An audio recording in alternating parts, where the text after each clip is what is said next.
Hello guys, bago kayo pumunta sa technician or sa repair shop at gumastos ng malaki para dito sa problema ng inyong cellphone, Samsung A05, maaaring subukan nyo muna yung gagawin natin na to sa Samsung A05 bago kayo pumunta para hindi kayo mapagastos. Mahal din yan, kayo din. So dito tinatry natin yung A05 na Samsung na to. So kung makikita ninyo ay gumagana pa naman yung touchscreen yan. So alam ko ganun din sa mga phone ninyo, ganyan din naman nangyayari. Minsan okay, minsan hindi, or mas madalas hindi sa okay. And then ito, tinatry natin yung mga icons, palipat-lipat tayo. And tinitingnan natin yung sa settings. Punta tayo dun sa sa pagtas ng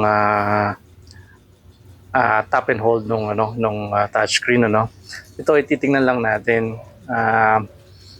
Wala naman 'tong kinalaman sa pag-fix ng phone na to, pero syempre kailangan natin gamitin yung phone para makita natin kung gaano ba katagal or kailan nagkakaroon ng malfunction yung touchscreen. So try lang natin itong touch and hold delay. So ito walang kinalaman sa fixing ng repair. So titingnan lang natin. Ayan. So yung sumunod natin, ayan. Nakita nyo is 2.37 seconds. Ayaw na gumana uli ng touchscreen. So ganun kabilis. Minsan may ayaw, minsan okay. So mas madalas ayaw. Alright. So ito, testing uli natin. Yun. So okay na dito. And then ayan, di na naman gumagana yung touchscreen. So, kailangan pampatayin ulit, buhayin, para gumana yung touchscreen. May mga nag-comment sa atin na ganun din yung nagiging problema ng kanilang phone. Alam niyo kung bakit? Kasi nag-update tayo ng phone natin, And by the way, ito nga palang phone na to, na Samsung A05, ay 4 gig lang yung pinaka-memory niya. And ang magagamit mo lang na memory dito is nasa 1 gig, Halos 1 gig lang yung magagamit mo. Kasi may mga bloatware ito nakasama pagka binili mo. So doon pa lang sa mga bloatware ay malaki na yung kinoconsume ng memory. Kaya 1 lang talaga yung nagagamit mo. Isa ring reason yun kung bakit minsan mabagal yung phone natin. Pero this time, problema talaga niya is yung touchscreen. So may kinalaman to sa software. So wala ito sa hardware. Meron lang time na may kinalaman sa hardware, talagang kung madumi na or nagkaroon ng problema sa loob na bagsak yung phone natin at medyo umangat yung flex sa board. So that's the time na magkakaroon tayo ng hardware repair. Pero dito, sa problema nito ngayon ay yung pinaka-software na. And every time kasi na nag-update tayo, akala natin okay na, natapos na yung update. Pero once na ni-restart natin yan or hindi natin na-restart o hindi siya kusa nag-restart para dun sa update, ay hindi pa talaga totally natatapos yung update niya. Kaya ang ginagawa nitong phone ay binabasa niya muli yung sa update without us knowing na behind the scene binabasa pa rin niya at the back of your the screen. Okay, so ito, ang gagawin lang natin dito is i-force restart natin. Okay. Kung mapapansin nyo, ayan, pinrest lang natin yung hold down button tsaka yung power button ng matagal hanggang sa mag-off and lumabas yung logo ng Samsung. Pagka lumabas na yung logo ng Samsung, antayin lang natin siyang mag-boot continuously. Ayan, hayaan lang natin.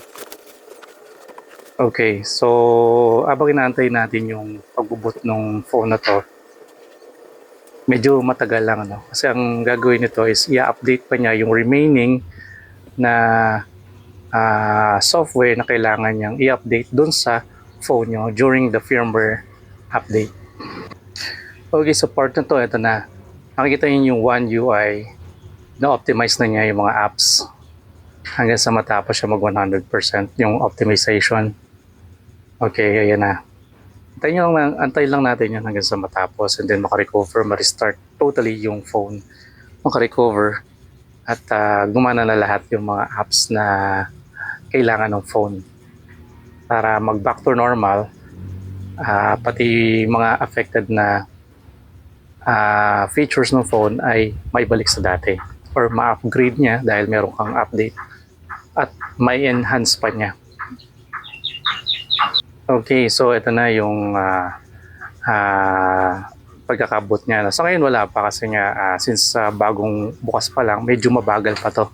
Kasi nga nire-read pa niya lahat ng mga parang bagong yung PC nyo pag ni-restart nyo yan. Sa una mabagal talaga. Kasi ayan, kagaya niya, no? Phone is restarting or starting kasi nga nire-read pa niya lahat ng mga applications ng phone mo. Okay. So, ganyan talaga sa una.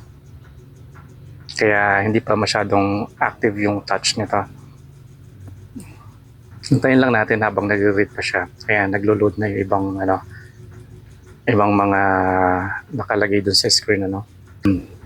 Okay, mukhang nakabag-boot up na totally yung phone, and then try natin, no, yung touchscreen kung mag-fail pa rin siya or hindi na uli magta-touch, or tingnan natin. Ayan, testing natin mula doon sa icon. Paikot-ikot lang natin sa screen kung mag-stop ba siya o hindi. Okay, settings ulit tayo. Tingnan lang natin. Wala naman itong kinalaman sa prefix po. Tingnan lang natin sa settings.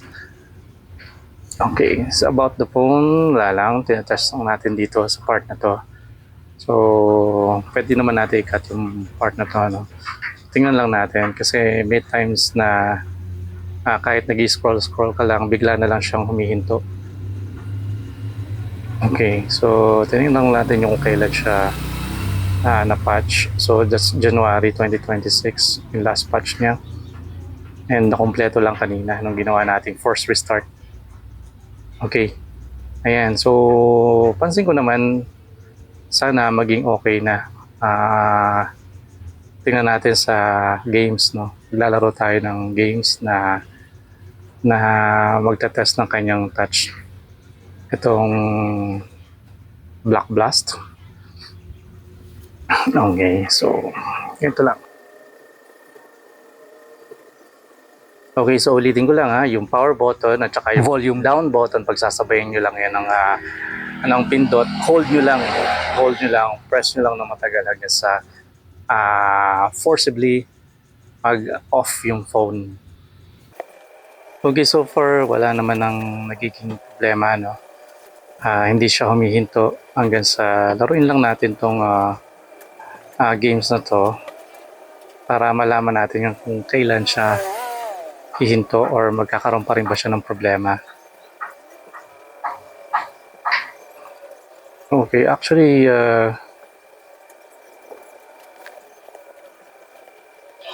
pinabuti natin hindi cut yung video, no? Tuloy-tuloy lang para maging transparent ako sa inyo. Makita nyo yung resulta.